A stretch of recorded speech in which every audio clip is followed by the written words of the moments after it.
Well, the GMs got together for a meeting recently, and are there changes coming in the NHL to overtime?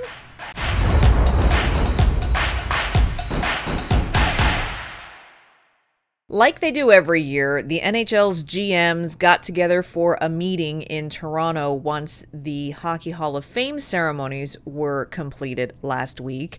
Now, this is, of course, always kind of an abbreviated meeting, kind of almost an appetizer to the big 3-day event that they have every March. But it kind of starts to set the table for what they're discussing, what's kind of in the short term, things that they're looking at. And boy, there were some interesting things that came out of that.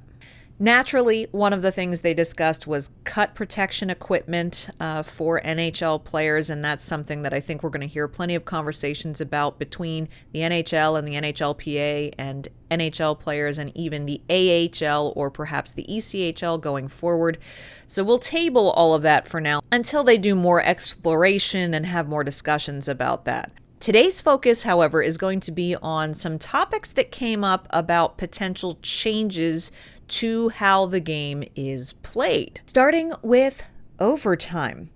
You know, when 3-on-3 overtime was first introduced a handful of years ago, it absolutely was exhilarating. And I still think that it is. I think 3-on-3 overtime, there is just so much open ice. It is speedy, it's quick, it's very dynamic, and it makes for some really, really entertaining hockey. But, however, as with everything, coaches and teams have started to adapt to it, and the GMs apparently think that 3-on-3 overtime is starting to get a bit stagnant and a little bit stale. Remember, they are in the entertainment industry. Colin Campbell said that they're not necessarily looking to change the structure of how overtime happens, kind of like what I'd like to see happen, make it a 10-minute overtime and ditch the stinking shootout. We don't need a skills competition to determine whether someone wins or loses a hockey game, do we? Campbell says no. Right now, what they're talking about is fine-tuning and tweaking some trends that they are seeing happening with overtime. And a lot of that has to center around teams that return to their own zone to regroup, make changes, and recycle. One of the things that they spoke about, the GMs, when they met in Toronto was, should they make adjustments to the rules in 3-on-3 overtime to prevent teams from spending too much time in their own zone? What could that potentially look like? Well, some things were tossed around, according to Elliot Friedman and others who were close to sources from the meetings. Maybe it's once you gain the red line, there's no going back. Or even once you gain the offensive zone, then the blue line becomes kind of the perimeter that you can't retreat even back out to the neutral zone once you have gained the penetration into the offensive zone. I don't know how I feel about either one of these things. It's likened very much to some rules in the NBA. Like, I almost feel like this is overthinking things. I understand the concept behind it, and they, officials even said, look, we're not looking to make things more complicated because we don't want more whistles because teams forget and they cross back into their own zone or cross the red line, whatever the case may be. They're not looking to add more face-offs and do things that slow the game down in overtime, but obviously they're looking at ways to keep the tempo and the dynamic nature of overtime a little more quick and exciting rather than constantly seeing teams cycle back into their own end to regroup.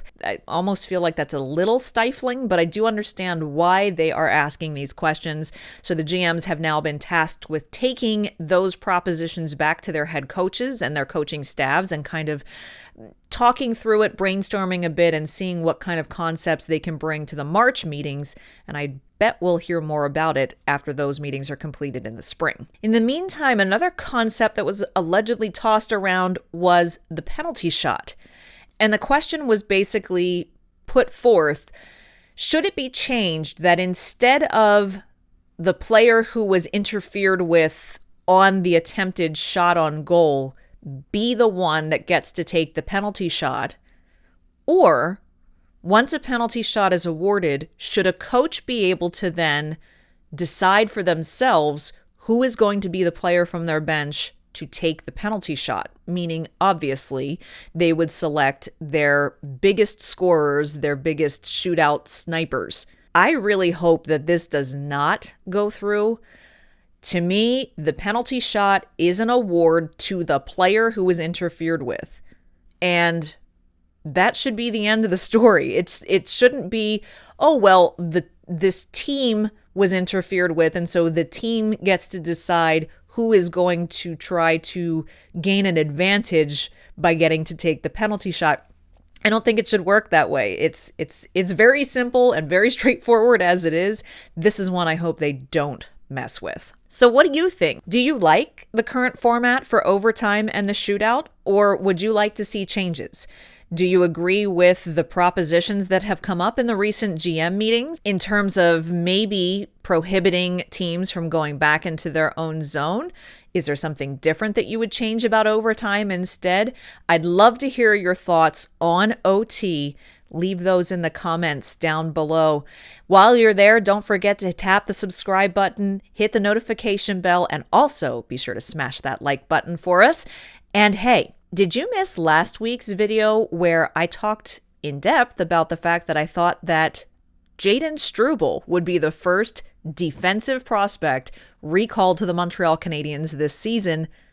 And sure enough, that's exactly what happened this week. If you did miss that video, you'll want to hear why I believed Struble would be the guy to get the call to head up to the NHL. And you can check out that video right here, and I'll see you next week.